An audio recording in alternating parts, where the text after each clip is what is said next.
We've all heard about the LA fires at this point, and of course we're hearing story after story of people who have lost their entire livelihoods, rich people and celebrities included. Who would have thought? Of course, these fires started in the Pacific Palisades, which is known as like a wealthy area of Los Angeles, and we'll discuss some of the responses that people are having to these areas being set on fire. Now, we all know at this point now that the Pacific Palisades is not the only part of Los Angeles on fire, but even if it was, does it warrant some of the responses that I'm about to show you right now? We're going to start out with a video out of Daily Mail, which is discussing celebrity homes that have been destroyed, and I want you to just guess what we're going to find in the comments and what we're going to find sprinkled all over the internet as far as discourse about the LA fires. The comments are wide-ranging under these posts. I urge you to check them out, but I'll read just a few so you can see the sentiment that I'm choosing to focus on here. It says, "Oh no," keeps scrolling. "I don't think Matthew Perry needs his anymore. Who gives a shit about celebrity homes? They can afford another. It's the hardworking people that probably can't afford to replace their homes that I feel sorry for." So at least we get a little bit of sympathy for somebody in that final comment there. If you go and travel around TikTok and other platforms, you're going to find similar comments to those I just read to you. Here's one that says, "Pray for them. Haha, oh no, poor rich people." Another one here that says, "I'm here for how nature is only burning the rich neighborhoods." You get the gist there of what I'm seeing people share on the internet. And first of all, you're incorrect. There is not only rich people being impacted by the fires that are taking place in Los Angeles. We're talking about tens of thousands of acres being burned down. And the people who live on that land are, yes, rich, but also middle income, low income. You have impoverished people who are being directly impacted by these fires, having their entire livelihood stripped away from them. But let's go ahead and assume that these individuals were right. What if it was all rich people impacted by these fires and only the rich were having their entire livelihoods burned away, their entire communities burned away, every single memory that they've gathered over their lives that was holed up in their houses burned to ash? Would we just not care? And if your answer to that is yes, I have a follow-up question.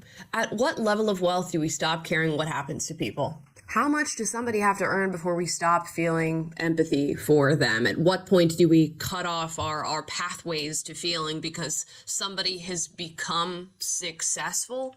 I don't know. Make it make sense. And the narratives that people are sharing online about the rich having their houses burned down in LA are actually growing to impact those who are less fortunate, who have less resources. Now, citizens in Altadena are having to defend themselves against the narrative that they're rich and that they can just build back everything they've lost. Here's a clip off the news.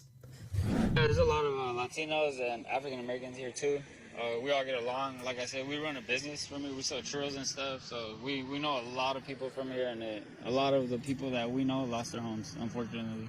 The reason I ask is it seems that online people are saying, oh, it's just, the rich celebrities, those are the only houses affected, but it's the everyday people as Yeah, well. it's the everyday people, man. Like hard workers, they get up at 5 in the morning, go to work. Most of the people weren't even here when this happened because they were at work, So we had to call a few people, and then we had people messages asking if their house is still standing. We had to tell them that it's not, it's not rich people here. There's no rich people here, unfortunately.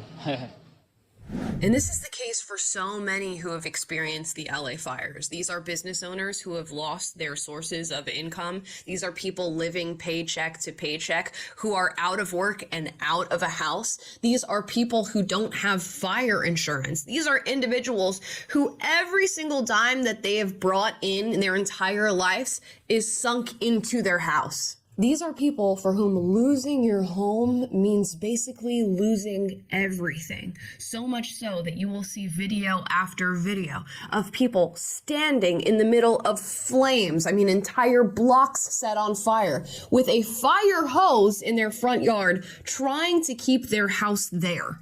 Just because you feel like people who you dislike or people who you can't relate to or people who have more resources than you do are impacted by something doesn't mean that them being impacted does not matter. On top of that, there are people without resources whose entire livelihoods are held in their homes who have been devastated by this tragedy. So maybe we read up a little more. Maybe we hear a few more stories before we make ignorant comments like this. But every single time something like this happens, it is emphasized. I saw it when the Titanic submersible, imploded and people were cheering on the deaths of billionaires and their children. I mean, horrific deaths because they didn't like how much money they have. I watched it in the hurricanes that hit the Southeast, Hurricane Helene and Milton, as people said, well, at least it's hitting red states, and this is how Mother Nature deals with MAGA supporters.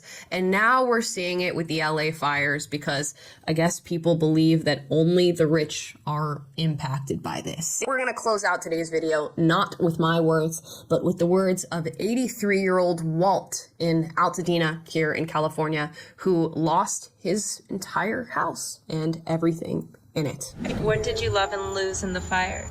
I lost everything.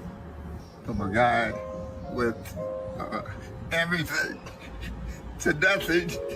I spent my whole life helping people. And I didn't think it would happen to me, but it did. But I have my health and my life.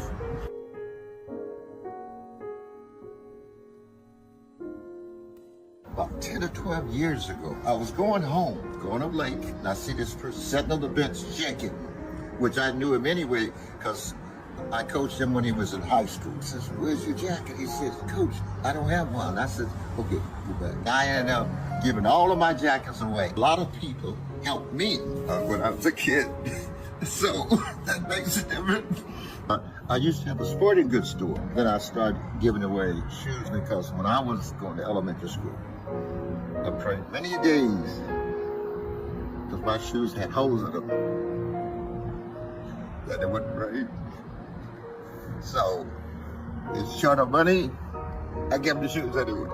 The young man today drove at least 200 or 300 people to see their houses, and I offered to give him some money for gas. He says, no, I won't take it, Walt, because you wouldn't take it. Maybe he's gonna be my replacement, which wouldn't be bad, I'm one of these dumb guys think you can save the world. I would think that way till I die. I've been knocked down before, but not like this. Times are tough, but I'm not giving